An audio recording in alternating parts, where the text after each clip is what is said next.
یہ جو آج کے ہرکارے بول رہے ہیں بولنے دیجئے ان کو، اس کی کوئی فکر مت کیجیے، کچھ نہیں ہونے والا ہے ان سے، اس کو سمجھیے اس کی وجہ کیا ہے، یہ جو حالات پیدا ہوئے ہیں اس کو سمجھیے کہ وجہ کیا ہے، اور یہ یاد رکھیے اللہ اللہ ہے، اس کی طاقت کے مقابلے میں کچھ نہیں ہے، کوئی کچھ نہیں ہے۔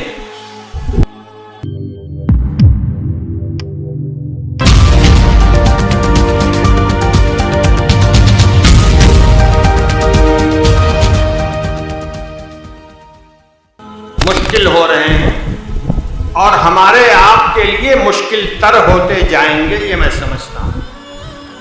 ابھی جس مصیبت کو آپ سمجھتے ہیں بڑی مصیبت، آنے والے دنوں کے اندر جب مصیبت اور آئے گی تو اس مصیبت کو آپ چھوٹی مصیبت سمجھیں، اس کو حوصلے اور ہمت کے ساتھ گزارنا چاہیے، دین پر جماؤ کے ساتھ گزارنا چاہیے۔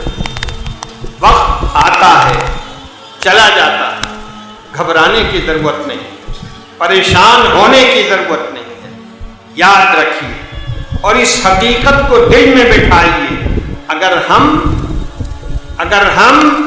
اللہ کے ساتھ ہوں گے اللہ ہمارے ساتھ ہوگا، اگر ہم مسجدوں میں حاضری لگاتے رہیں گے وہاں ہمیں اللہ ملے گا، اگر ہم دکانوں میں ایمانداری سے تجارت کریں گے اللہ وہاں ہمیں ملے گا، اگر کھیتوں کے اندر ہم کام کر رہے ہوں گے ایمانداری کے ساتھ، اسلامی آداب کے ساتھ اللہ وہاں ہمیں ملے گا، اگر دفتروں میں ہم کام کر رہے ہیں اور دفتر کے اندر ہم رشوت خوری نہیں، جھوٹ نہیں، دغا بازی نہیں، چوری نہیں، اللہ کے رسول صلی اللہ علیہ وسلم کے طریقے کے مطابق ہم دفتر میں اپنا معاملہ کریں گے اللہ وہاں ملے گا۔ اور یہ یاد رکھیں اللہ اللہ، اس کی طاقت کے مقابلے میں کچھ نہیں ہے، کوئی کچھ نہیں ہے۔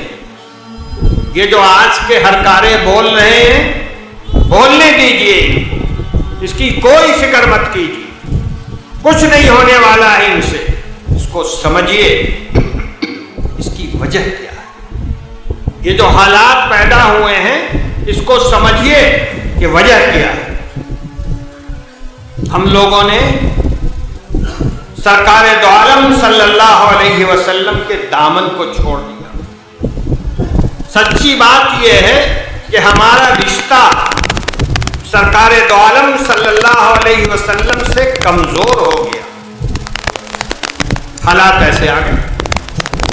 یہ جو حالات آئے ہیں اس کا آپ سیاسی تجزیہ مت کیجیے، فلانے لیڈر نے ایسے کہا، فلانے صاحب نے ایسا کہا، کچھ نہیں، آپ وہ سوچیے اللہ کے رسول نے کیا فرمایا ہے۔ اللہ کے رسول صلی اللہ علیہ وسلم نے فرمایا دیکھو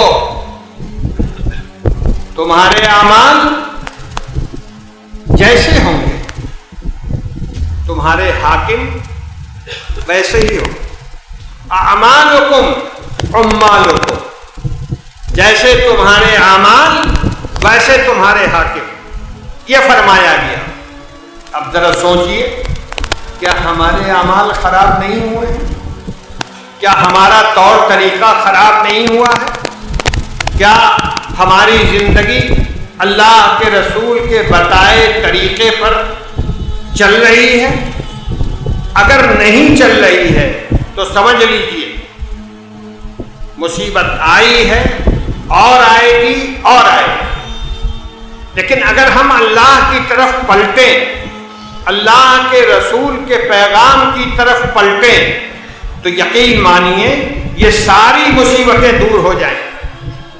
وَمَكَرُوا وَمَكَرَ اللَّهُ وَاللَّهُ خَيْرُ الْمَاكِرِينَ، کچھ لوگ مکر کر رہے ہیں، میں اچھی طرح جانتا ہوں، وہ اس بھارت کے اندر مسلمانوں کو پریشان کرنے کے لیے چال چل رہے ہیں، چل چکے ہیں، چل رہے ہیں، میں جانتا ہوں اچھی طرح، قانون بھی بن رہا ہے، ہم کو اور آپ کو پریشان کرنے والا، اور اس کے ساتھ ساتھ آنے والے دنوں کے اندر کھوج کھوج کے مسلمانوں کو پریشان کیا جائے۔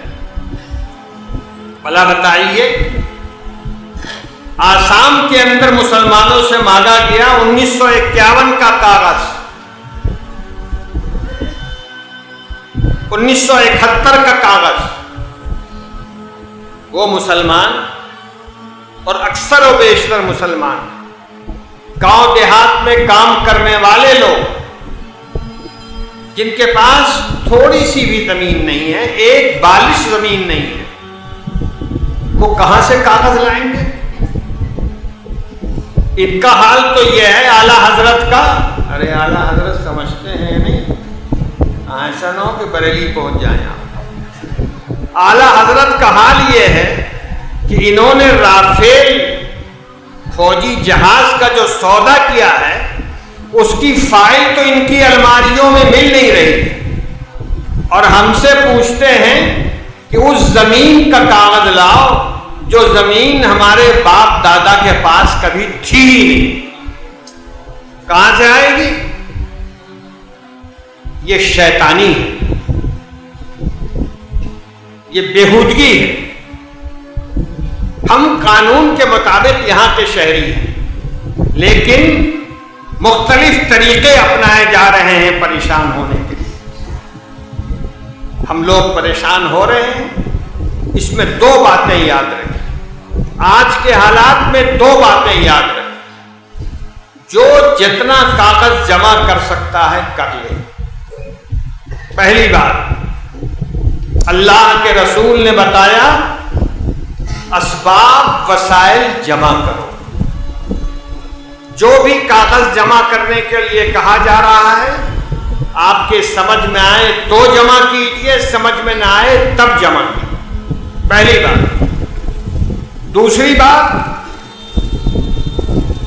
اللہ پر بھروسہ، حکومتوں پر بھروسہ مت کیجیے، افراد پر بھروسہ مت کیجیے کہ فلانے صاحب ایم ایل اے صاحب ایسا کر دیں گے، فلانے ایم پی ایسا کر دیں گے۔